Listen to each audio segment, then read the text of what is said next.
is a perfection of the energy. The practices build the energy, the sunnah safeguards and protects that energy. Means that by keeping the hair you take away that negative energy, by keeping the head to be covered you sanctify the energy like a capstone on top of the pyramid. Its full power is when that cap is upon the head, because everything else is just being released from the head.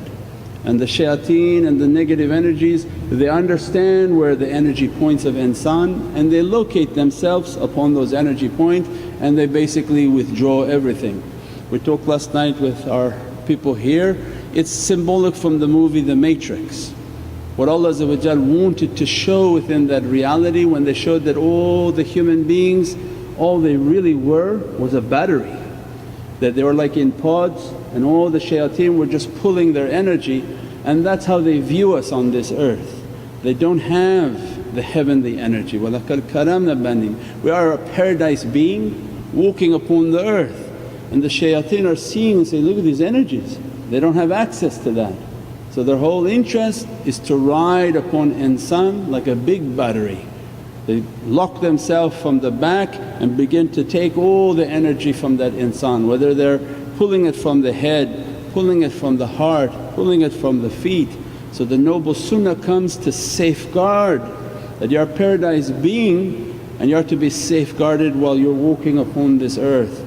And by following the way of Prophet then we are entitled to that protection, and malaika are then protecting those who are following the way of the Prophets, and all the Prophets brought that reality. So then when we go to the hands we see that by washing the hands you are releasing tremendous codes. And as soon as you are washing your hand and realize that you have a ring on your right hand, we left off last night that each finger is symbolic of a reality. That Sayyidina Uthman for Jami al-Qur'an, and the reality of knowledge is your pinky. Your index finger is the finger of loyalty and struggle, which is to Sayyidina Umar al-Faruq, وَجَعَلْ الْحَقُّ وَزَهَقَ الْبَاطِلُ. Means that you spend your life supporting truth and come against falsehood, and don't live a life in which you support falsehood but support the truth of Allah and the truth of our reality and our soul. Then to the longest finger for Sayyidina Abu Bakr as-Siddiq, where Prophet described that the greatness of Sayyidina Abu Bakr as-Siddiq from what Allah had poured into the heart of Sayyidina Abu Bakr as-Siddiq, as-Siddiq al-Mutlaq. Then the index finger has to do with the family of Prophet and Imam Ali and that support. And then the noble finger upon these four fingers are similar. The most different one is the thumb, which is the identity, and this represents Prophet. This gives insan its majesty. Allah says, we call you back all the way to your thumbprint. Means you have a unique identity that's uniquely for yourself. Later when you begin to train with your energy, you understand that as soon as you're touching your hands you're activating codes. When you're beginning to understand the energy of your reality, that you have a unique energy for yourself. As soon as that energy begins to touch the hand, you're calling from your reality and Bahrul Qudra to become present with you more than what you have now. From whatever energy you have now, as soon as you make tafakkur and begin to understand the importance of the hands, you're able to call and summons that reality that uniquely identified on that thumb. So that shahada finger that brings the oceans of Bahrul Qudra, well Allah want you to make your shahada. Means that the power of the soul is moving through that finger. As soon as it scans your identity on the thumb, it calls for that energy to be present with the soul in excess of what's necessary for your day-to-day functioning. When Allah wants to open that reality for the believer to bring their energy, to bring their qudra, so that they can achieve higher levels of understanding. So it means then the ring and the sunnah of the ring on the right hand, and this is the allegiance to Prophet.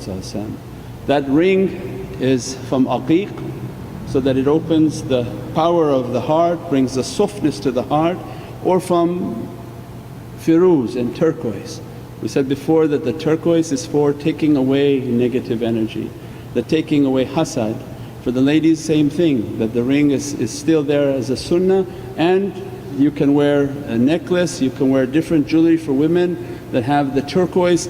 That turquoise is meant to deflect negative energy that people are looking through their eyes. When they look with their eyes, they are able to send a hasad, a jealousy to people. If that hits the turquoise takes it and many times may crack. Because we are an energy being, but people don't understand the extent of their energy. That's why Prophet described that be humble and don't do things that gain people's hasad. Don't go around with so much in front of people because their eyes are hungry. As soon as they look at what you have and they don't have, immediately energy is produced and sent out.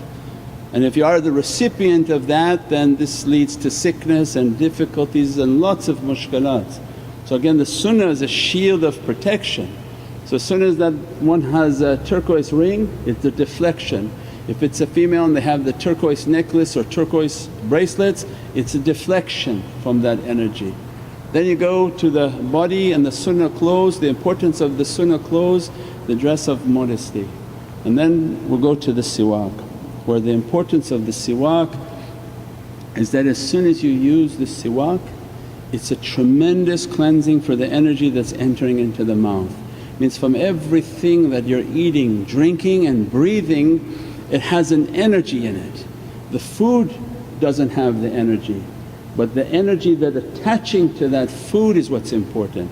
If the person was in a not clean state, in junub or in a non-clean state and they're touching food, all of their badness is put upon that food.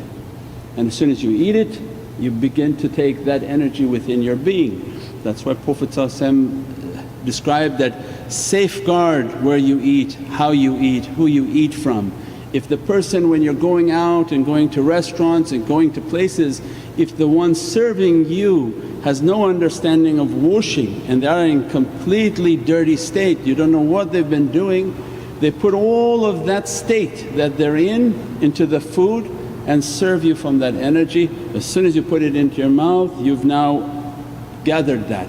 Many times Ahlul Bayt, their teeth all crack from hasad, from the bad energy of people, because as this energy is going in, it's affecting the teeth. The teeth that Allah are putting is the first line of defense that protects that body. But exactly what goes in here has a direct correlation to the heart. So only now they found that plaque can cause heart disease. And this Prophet was teaching 1500 years ago. Why the siwak? Is the siwak was not meant to be only toothbrush where they say, Shaykh, no, I have now big crest, I can use crest toothpaste. No, the wood and the siwak and the reality, nifaq fi qalbi wa shirk khafi, was that take away the hypocrisy in my heart and the hidden shirk.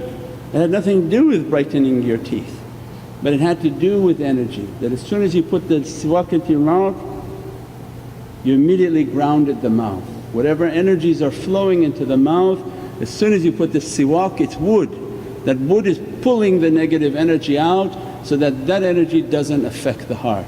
Most important, if before you're going to do amal, you're going to recite Qur'an, you're going to pray, and that's what Prophet described Allah giving the ajr and the reward of 27 times your salah if you use siwak. That's how Allah wanted to stress that reality, 27, because it's the bab and the door to paradise. Isra wal Miraj on the 27th, Laylatul Qadr on the 27th. Allah then describing, this is the secret to that paradise. If there's an alim or someone who professes to know something and you see them talk and you see them pray and they don't use siwak, immediately come to your understanding they are not conscious of energy, they are not conscious of the realities of the soul. So they are not reaching states of perfection, because this is an important sunnah that is the key to the heart.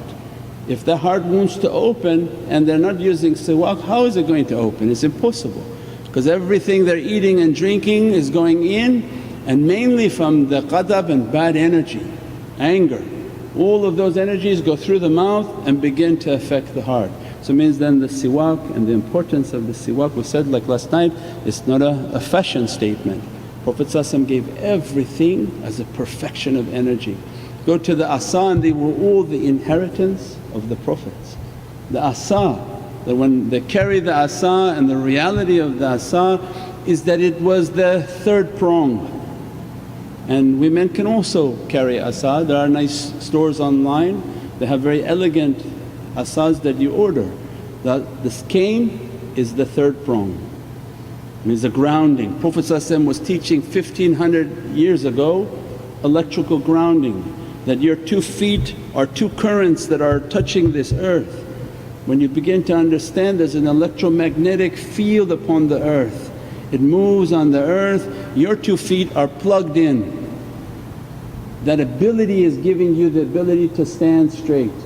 Your feet are plugged into that energy, pulling that energy up. If you begin to understand the flow of energy, that earth energy is all negative and it's coming up, up. And Prophet described your biggest battle is going to be the equator of your reality. Your equator, like the earth, because we are a symbol of the earth, your equator is the belly button. You still working or you lost me? You're on? So your body is like the earth. Prophet described the entire battle of your being is your stomach. It's going to be your equator.